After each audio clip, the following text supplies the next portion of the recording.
Hello everyone, this is General Hand Grenade. Welcome to my war room in Prince George, British Columbia. This is going to be my second to last video on house rules. It's been a couple weeks since I've put a video out, but as you can see here, I've been a little busy with customizations. I got these flight stands from iwillnevergrowup.com. And by the way, congratulations to them. They've taken over from Field Marshal Games in distributing the Field Marshal products. I guess Field Marshal is still going to be producing the products, but I Will Never Grow Up is going to be selling them. And so congratulations to them, and I'm really happy for everybody that had back orders from Field Marshal. Now they're going to get their products finally, and from what I understand, they're already in the mail. So today I am going to show you my last 3 house rules, and once I start uploading them, then I'm going to take this game that you see here. This is the start of the game, as you can probably tell if you're taking a close look. There's this is the way the game starts out, but you can see a few more pieces on the board, and that's what we're going to get into today. The rest of my house rules. So we're going to start with railways. I'm just going to sit down here, get by the thing. Okay, so railways. Now the railways, I'm going to use them. What I had thought about doing in the beginning, I have 20 railway markers, and I was going to give each side 8 of them. And have 4 left over to purchase. But I thought, you know, why not just give each side 10 of them, and then they can decide where they go, and we won't have to worry about purchasing them. The idea that I had was that we would allow the players, not the nations, but the players themselves, to place these markers before the game began. And I've already placed them for the game that I'm going to play. I'll show you what I've done. Got some light issues there. So as you can see here with Japan, I placed 3 markers because I'm planning on putting a complex here for Japan, and I thought about putting markers, like having them go this way, but the thing is, you can only use 3. You can only move 3 things on a rail line, so, and you can already put 3 here when the minor complex goes on. So going through here would have been useless, because I would have had to been able to move 6, and they're going to go to here so that they can stage from here and then attack India. That's just off the board there. They want to attack India eventually. So I'm using 3 markers there. Now you can place the markers anywhere you want on the board, except for water. Obviously you can't have railways in water or going into water, but you can place them in neutral territories, and as you can see here, this railway is going into a Chinese territory. But like I said, it's not the nations that are placing these markers, it's the players themselves that are doing it before the game begins. And what they're doing is customizing the board, and it's going to be different, hopefully, every single time. So what happens this game isn't going to be the same thing that happens next game. The markers will be placed in a different spot. So let's take a look at the other place that the Axis have placed the markers. And this might seem crazy to you, but there's a method to my madness. So what I've done here is I've connected southern Italy to northern Italy, to France, to western Germany, and then to southern Germany, and to Slovakia, Hungary. So basically you'd be able to move from Rome all the way over to here in one step, one movement, with ground units. This is only for ground units. Or you could move units from Western Germany, since you can put a lot of them on there, down to Rome to try to save their bacon if it came down to it, where the Allies were going to attack Rome. So there's 2 different things you can do there. That's why I'm doing it that way. And then up at the top here, I had a couple markers left over, so I connected Germany with the Baltic states, so that it would be only one movement to free move up there. And I understand that, you know, I can't protect that railway, or that I can't use it just yet until Germany is at war with Russia. But I assume that Germany is going to be able to take that to begin with. And so that's why they're placing them there to begin with. And remember, it's not Germany that's placing them, it's the players, which is just me for this game. Because I want to demonstrate how these rules are done. So I'm going to use all of my house rules, and I'm going to show you the strategy involved and everything. Okay, so what I've done for the Allies here, I'm planning on putting a complex right here in Persia, so that I can move non-combat move units over to India. I can move them over to Africa, and then also the railway then goes north. It goes to southwest Persia, then the Caucasus, and then Stalingrad, over to Rostov, and then to Ukraine. Now the thinking here is that the units that get placed here, or non-combat moved up there, are going to be able to help out not just India, but also or India and Africa, but also be able to help the Russians. I didn't want to put a railway going across northern Russia there, and I'll tell you why in the next video, because of a rule that I have between Japan and Russia. But anyway, that's what I've done, and I mean, you're probably thinking I'm nuts or whatever, but you can place them anywhere you want if you ever decided to use this rule. That's what I'm going with this time, and I'm going to see how it works. So I also have these damaged rail markers right here. I'll show you one of them.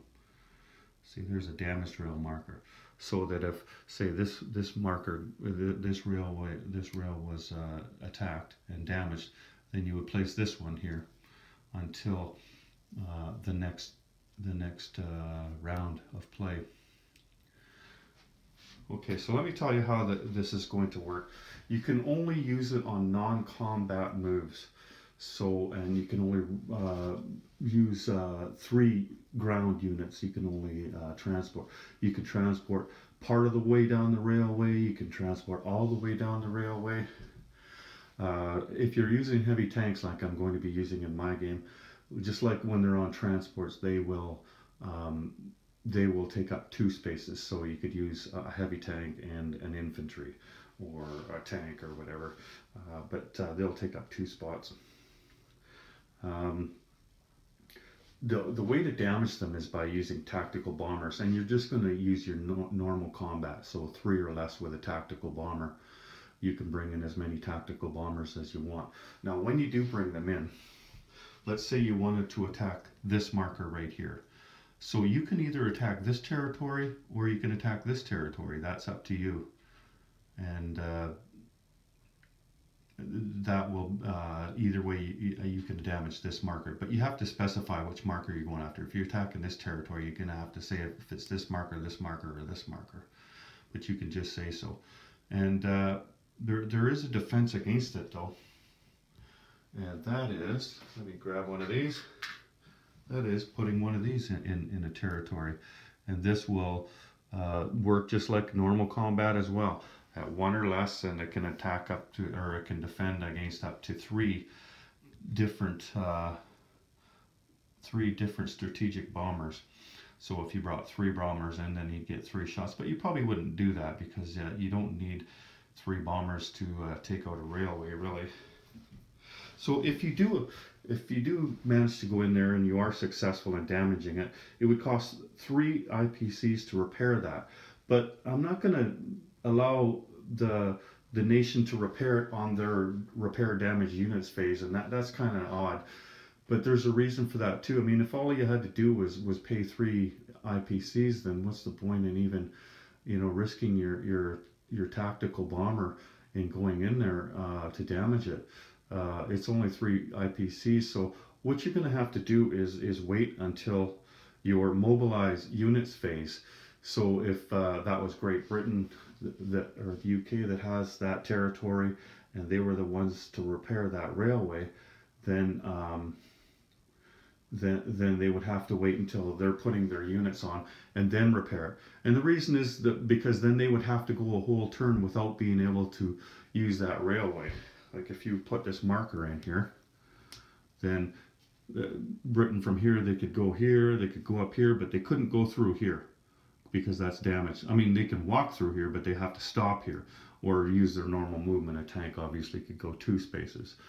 But this breaks the line basically, and that's going to be for one whole turn for all intents and purposes, because they don't get to repair it until the mobilization phase.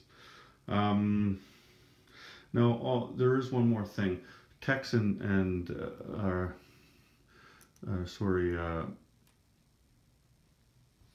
tanks and mechanized infantry. If you were to put railways in, and that would kind of make the mechanized infantry obsolete. You would be spending an extra IPC for nothing if you could move your infantry the same distance that you move your mechanized infantry. So what I'm going to allow, you can see over here, I don't have a marker going from here to here, connecting these two. So they can move, either a tank or a mechanized infantry can move 1 space and get on the railway. This is a non-combat movement, and then they can travel down that railway as far as they want until the end. Like this one could go all the way to India if you wanted. But that's only before. I thought about doing it afterwards too, but I'm just going to say you can move 1 space to where you can get to a rail line, and that's it. You can't move along the rail line and then move 1 space afterwards. It's only before. Okay, so that's railways, and we're going to try that out. Now, the next thing we have is hospitals and hospital ships. I noticed on historical board gaming that their hospital markers were on sale. That's these ones here. So I'm using these for land hospitals. And they also came up with a new one, hospital ships, and I thought that was a good idea too. But why buy those markers when it would be even cooler to just take some old transports from one of my old Axis and Allies games and paint them red, since I already had some red paint anyway. So there's hospitals and hospital ships, and they basically do the same thing. How I'm going to do that is that major powers, if you want to know or understand what major powers is, if you're new to the game, that would be one of the powers that one of the 5 nations that were in the original game.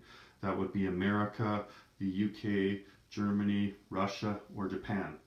So those countries, they get 2 hospitals each. Now you can take transport ships, or you can take land hospitals. And now the other countries, that would be Italy, let me see, Anzac, and France, and China. They only get 1 hospital each, and you can choose which one you want. Now, if you wanted to purchase a hospital later on, you can also do that, and either one of them will cost you 5 IPCs, and you can place it wherever you own a territory. Well, actually, sorry, your originally controlled territory that you still own. You can place a newly purchased one there. Now, movement.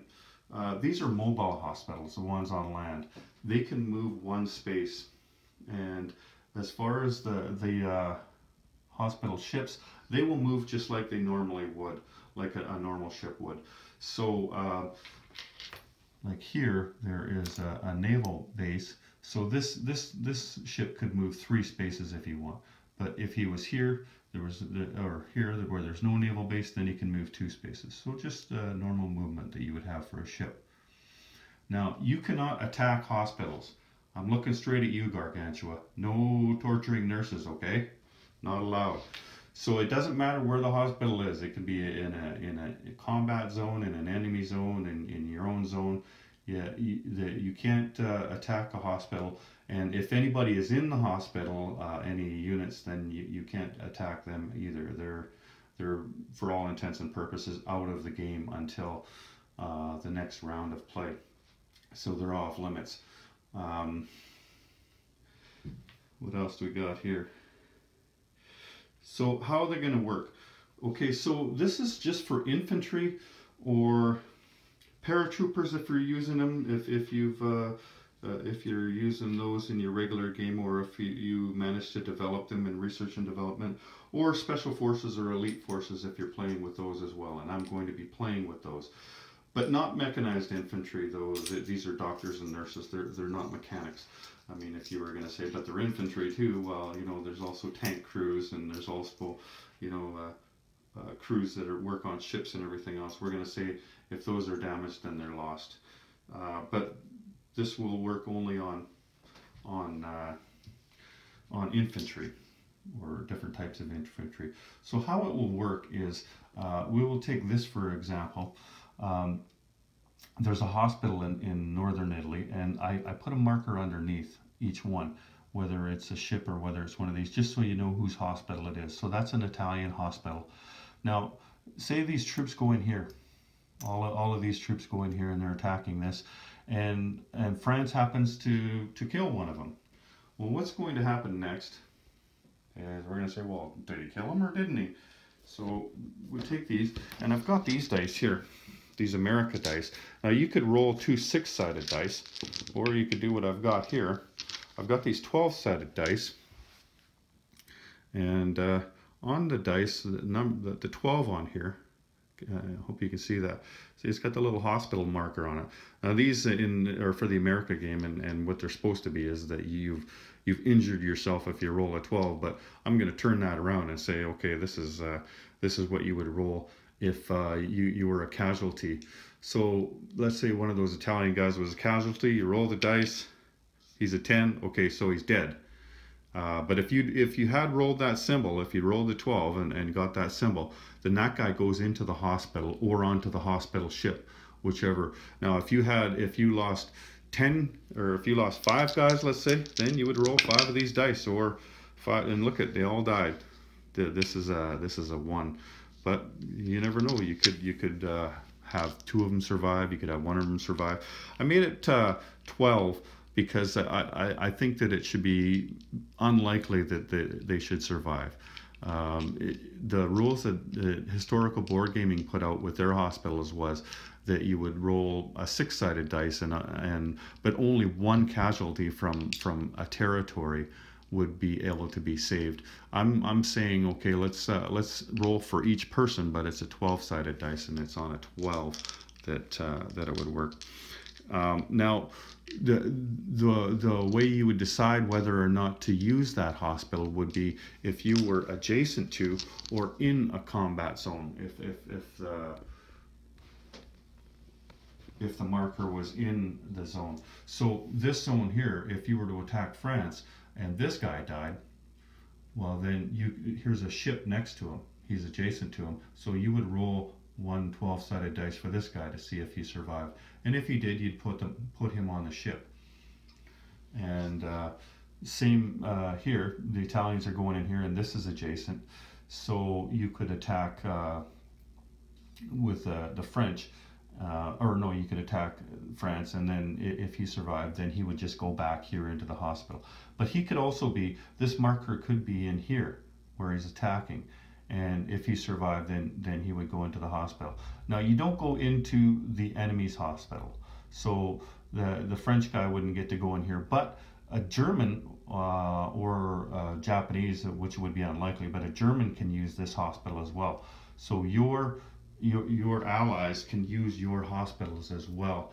And that's actually why I put a marker where I did over here when I was deciding where to put the markers. You can put the markers wherever you want. I decided to put the British one here because he is not, he doesn't need one probably. He's not going to get attacked around here any time in the first round. So I put his marker here so that if a Chinese guy died, then he could use this hospital. Here's a Japanese hospital, and here's the Chinese hospital right here. Now, these hospitals never die, so once the Chinese hospital is gone, you can, they move one space, you can move him one space one turn, one space the next turn, and then you could use him somewhere else on the board. You know, probably maybe down here or something somewhere. Put the Chinese hospital down here. Keep them close in case China ever does re-enter the game, because hospitals are they don't die, like I said earlier. Now, the capacity on one of those ships, there is no capacity on one of the land hospitals. You can put 10 guys in there. It's unlikely that you would roll 12 10s, or 10 12s, I mean. But on the ship, you can only fit so many people, so I'm going to say 3 is the capacity. That's one more than if it was a transport. Now, when you do re-enter the game, you have to wait until the next round. So if you were on round 2 and this happened, then the unit would come out of the hospital in round 3. And he can either come out at the hospital, or he could have been shipped back home and he can come out at the capital of that. So let's say this guy here went into the hospital. He went into this hospital.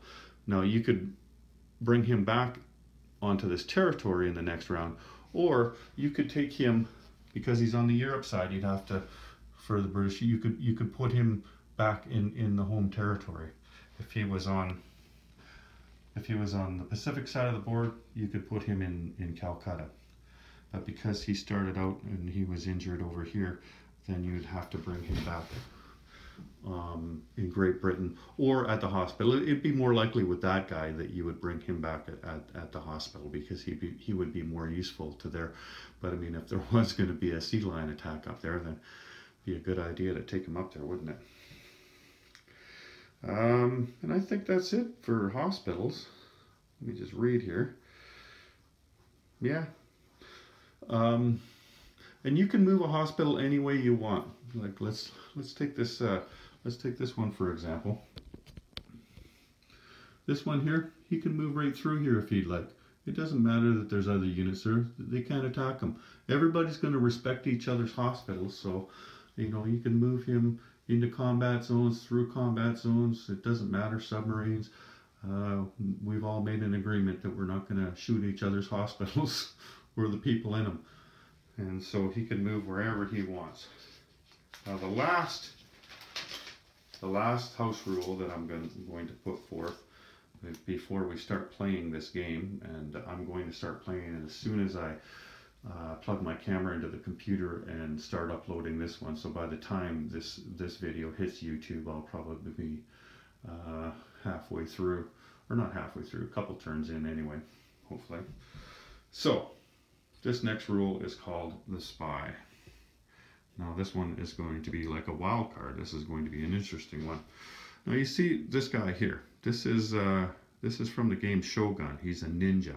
And this is what inspired this. This and a post that Young Grasshopper had made on the house rules section in accessanallies.org, where he wanted to put in a commander, and you would only have it for one turn, and only one person would have it. So the reason I'm calling it the spy is because it's not the unit on the board that is the spy, it's the player, one of the people sitting around the table, and they will do it for one of the nations. So at the beginning of every round, you will roll the dice for every nation that still has a capital. So every nation but China in the first round is going to roll a dice, and that's why I put all these dice over here. You see, everybody's going to get to roll a dice, and it's going to be easy. Like, we're not going to have to roll them one after another because I've got the marked dice. So I'm just going to roll all those dice at once, and the one with the highest roll gets the spy, or they get to be the spy. And what that means, and they get to be for the whole round. For round one, we're going to determine who the spy is going to be. In Shogun, the ninja, everybody, the dynamic that was created between the players was hilarious, because everybody would tiptoe around the guy with that had the ninja and hope that he attacked somebody else and not you. So this rule would be more fun. The more people that are playing the game. If there was 4 or 5 people playing the game, everybody's just gonna be laughing. That's the fun part about this. Is it's more for the players, this rule, than it is for the pieces on the board. It's just going to add a new dynamic.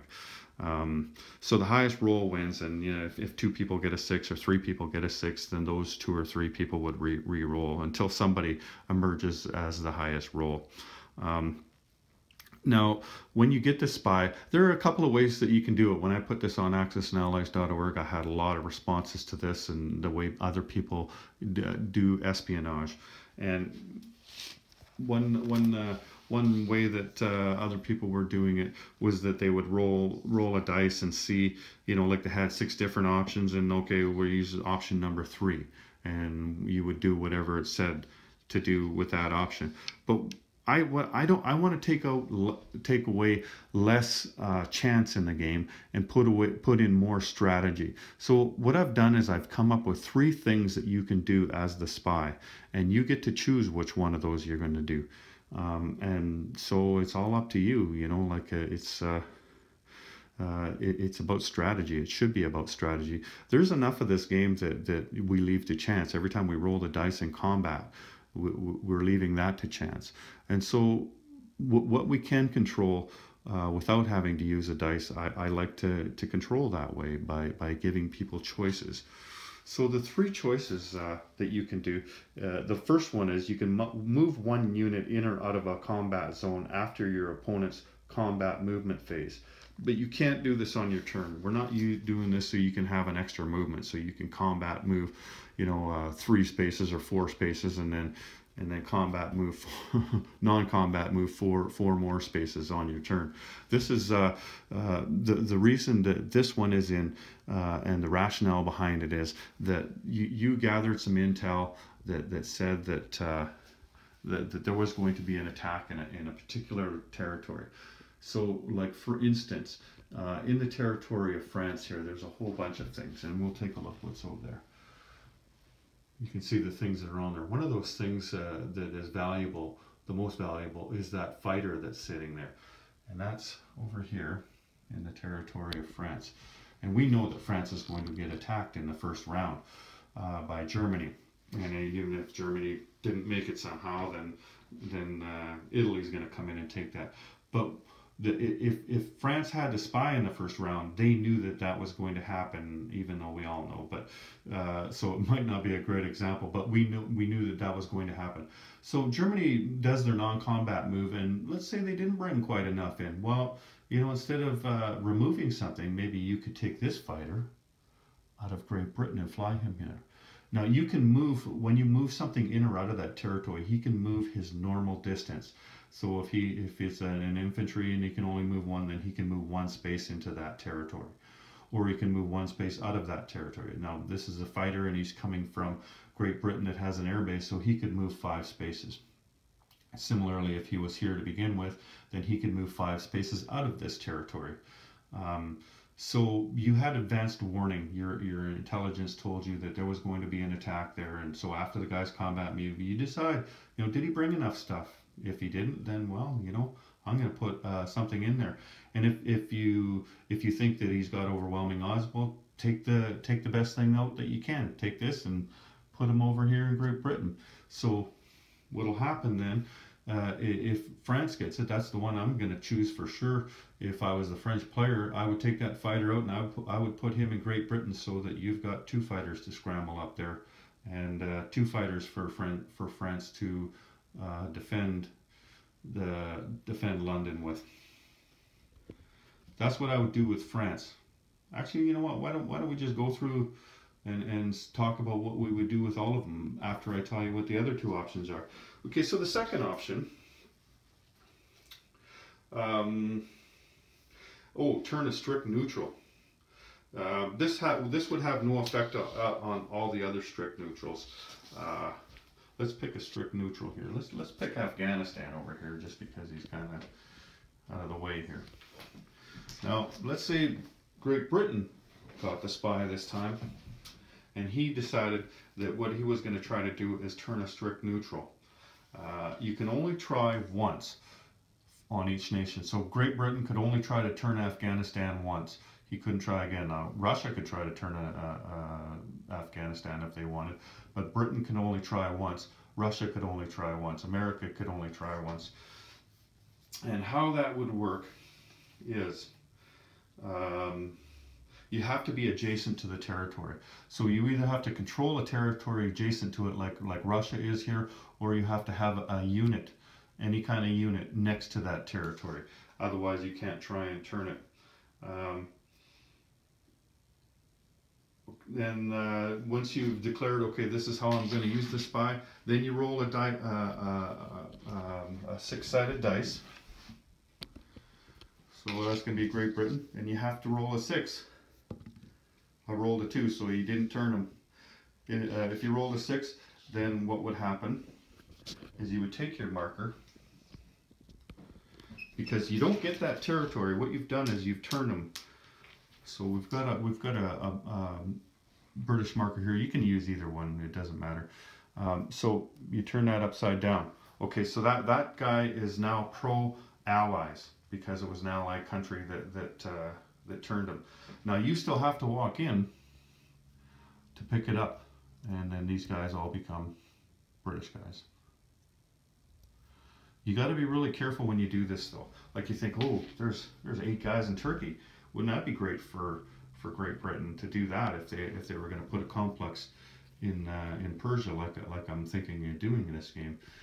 But if I was an allied player, I would not try and turn Turkey, because right as it stands right now, Germany and Italy can't get into the Middle East unless they go through, either Russia or go through Egypt, which is going to have a lot of forces on it.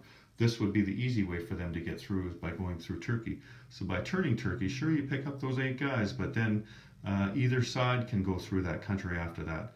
And similarly, if I was the Axis, I would never try to turn Spain, because then you're giving America the opportunity of taking Spain. Even if you pile 20 guys on there, at least America can attack it now without turning all the other strict neutrals on the board pro-Axis. So if, you want to think about these things before you decide, ooh, there's 6 guys, I'm going to go pick them up. So you better be thinking about that. What else to do with that? Okay, so you seen that I rolled a 2 there. What would happen is if you didn't take Afghanistan, and Afghanistan isn't worth anything, then you wouldn't have to pay anything. But if you tried to turn Spain, though, and you didn't make it, then you would have to pay 2 IBCs to the bank, because you screwed up there. Now the third thing I want to do is research and development. And the way that I would rationalize this is that, here, let's get the research and development chart. It's underneath the Americans here. The third thing I would do is research and development. So your spy network, people don't just spy on the enemy. They also spy on their friends. It's always happened, and plus they do their own research and development. And so what's going to happen is, if you choose this option to try and develop a weapon, I'm saying that you're going to have a 50-50 chance with all the intel that you've gathered and with your own. So what you're going to do, instead of rolling 1 dice, you're going to get paying 5 IPCs and rolling 1 dice. You're going to get the chance of rolling 3 dice to get a 6. Didn't make it. But okay, let's say the next person tries to spy and tries the same thing, but let's say you get a 6, okay? And it doesn't matter if you get 2 6s, you can only use 1 of them. So if you are successful in your research and development by rolling a 6, then you get to choose a weapon, or you choose a weapon. This has been such a failure in the game, research and development, because it's all left to chance. First of all, you pay the 5 IPCs, and then you get 1 dice, and you try to roll a 6. And even if you do manage to get that far, and then you have to roll again, or you have to decide which table you're going from, and then you roll again, and then good Lord, who knows what you're going to get? Something that you don't need, or maybe something that you do need, and in the meantime you spent a whole lot of money. So what I'm going to say is, okay, let's say it was America that developed the weapon. Then America rolls the dice and it's a 6. So now America's going to choose which chart to use. And if you look on here, I don't know if you can see that far.